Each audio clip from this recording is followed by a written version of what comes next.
I'd heard it, so they'd heard me. May as well be hanged for a sheep as hanged for a handkerchief. Miss Throckmorton taught us that eons ago.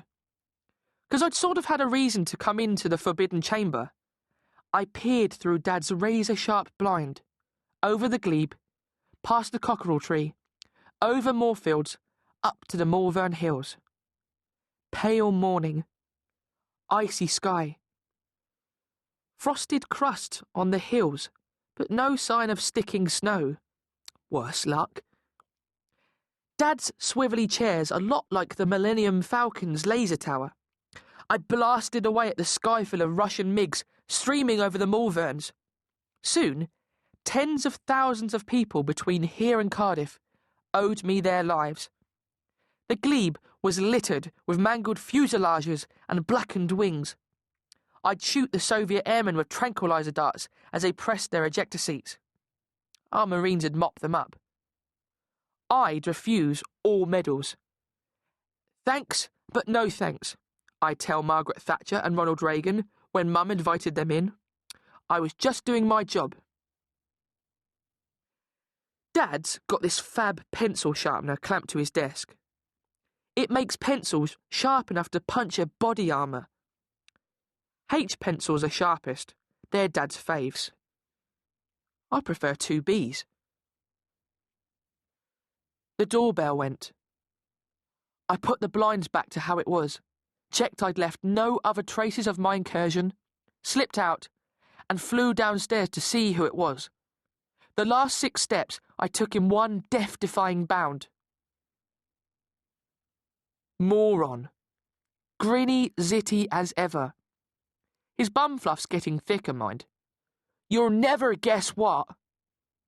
What? You know the lake in the woods? What about it? It's only... Moron checked we weren't being overheard. Gone and froze solid. Half the kids in the village are there, right now.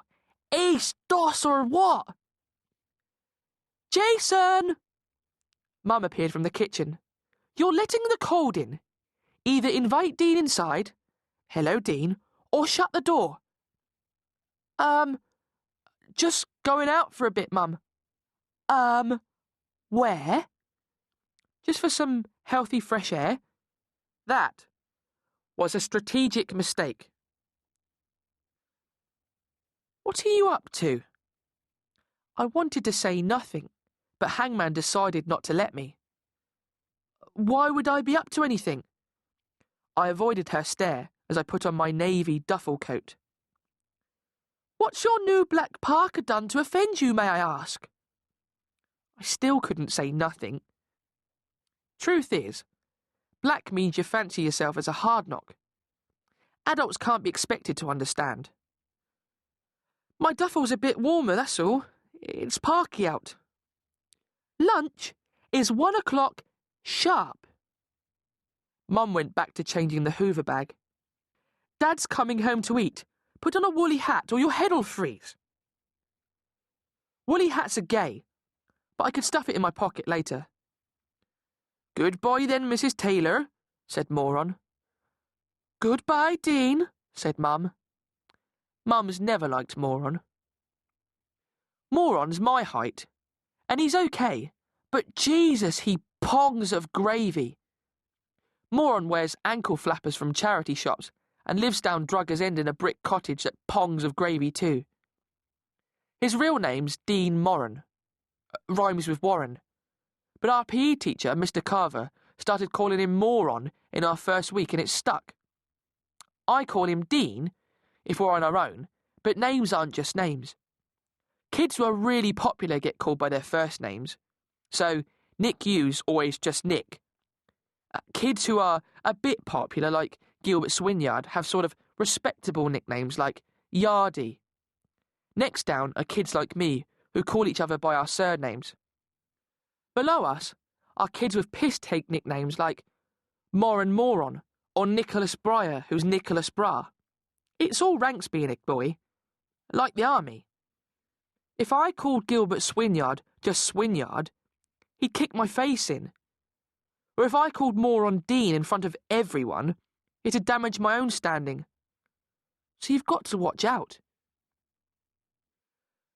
Girls don't do this so much, except for Dawn Madden, who's a boy gone wrong in some experiment. Girls don't scrap so much as boys either.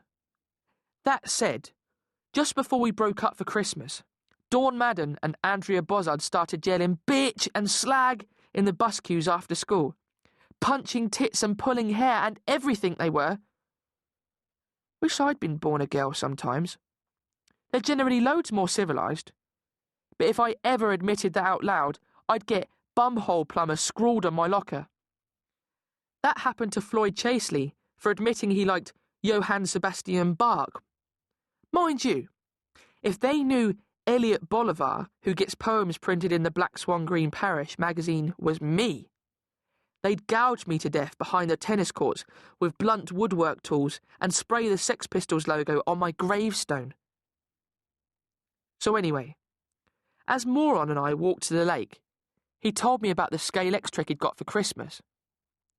On Boxing Day, its transformer blew up and nearly wiped out his entire family.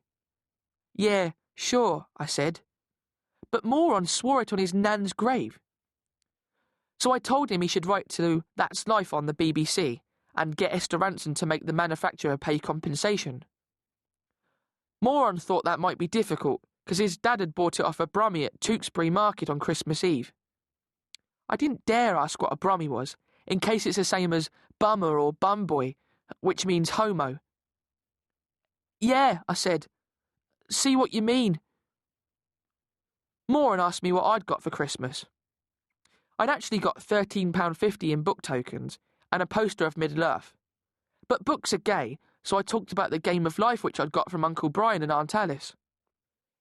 It's a board game you win by getting your little car to the end of the road of life first, and with most money.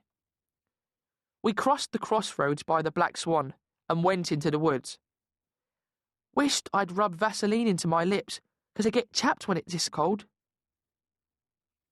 Soon, we heard kids through the trees, shouting and screaming. Last one to the lake's a spaz! Yelled Moron, herring off before I was ready. Straight off, he tripped over a frozen tyre rut, went flying, and landed on his arse. Trust Moran. I think I might have got concussion, he said. Concussion's if you hit your head, unless your brain's up your arse. What a line. Pity nobody who matters was around to hear it. The lake in the woods was epic. Tiny bubbles were trapped in the ice like in Fox's glacier mints. Neil Brose had proper Olympic ice skates he hired out for 5p a go, though Pete Redmarley was allowed to use them for free, so other kids would see him speeding around and want to go too. Just staying up on the ice is hard enough. I fell over loads before I got the knack of sliding in my trainers. Ross Wilcox turned up with his cousin Gary Drake, and Dawn Madden. All three are pretty good skaters. Drake and Wilcox are taller than me too now. They'd cut the fingers off their gloves to show their scars they'd got playing Scabby Queen. Mum would murder me. Squelch sat on the humpy island in the middle of the lake where the ducks normally live, shouting, Arse over tit! Arse over tit! At whoever fell over. Squelch is funny in the head because he was born too early, so nobody ever thumps him one. Not hard, anyway. Grant Birch rode his servant Philip Phelps's rally chopper actually on the ice. He kept his balance for a few seconds, but when he pulled a wheelie, the bike went flying. After it landed, it looked like Uri Geller had tortured it to death. Phelps grinned sickily. Bet he was wondering what he'd tell his dad.